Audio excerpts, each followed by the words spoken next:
আপনি কি এমন এক জায়গার কথা শুনেছেন যা পৃথিবীর সবচেয়ে রহস্যময় স্থানগুলোর একটি? চলুন আজ ঘুরে আসি এরিয়া 51 থেকে। এরিয়া 51 আমেরিকার নেভাডা মরুভূমির মাঝে অবস্থিত একটি অতি গোপনীয় সামরিক ঘাঁটি।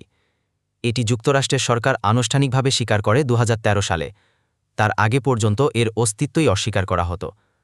সরকার বলে এটি একটি বিমান পরীক্ষা ও উন্নয়ন কেন্দ্র, কিন্তু জনমনে আছে হাজারো প্রশ্ন। এখানে কি ভিনগ্রহের প্রাণী বা ইউএফও নিয়ে গবেষণা হয়? 1947 সালের রোজওয়েল ইউএফও ঘটনাই ছিল এই জল্পনার সূচনা, যেখানে দাবি করা হয় একটি ভিনগ্রহী যান ভেঙে পড়ে আর সরকার সেটিকে লুকিয়ে রাখে এরিয়া 51-এ। তারা আকাশে অদ্ভুত আলো, দ্রুত চলা বস্তু কিংবা এমন কিছু দেখেছেন যা মানুষের তৈরি নয়। 2019 সালে ইন্টারনেটে স্টর্ম এরিয়া 51 নামে একটি ইভেন্ট ভাইরাল হয়ে যায়। লক্ষাধিক মানুষ বলেছিল তারা এরিয়া 51-এ ঢুকে ভিনগ্রহীদের মুক্ত করবে।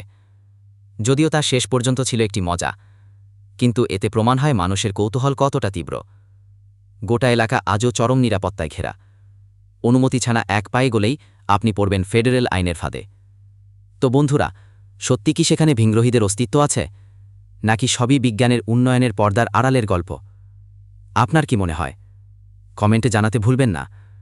আর ভিডিও ভালো লাগলে লাইক দিন, শেয়ার করুন আর সাবস্ক্রাইব করুন এমন আরও রহস্যময় ভ্রমণের জন্য।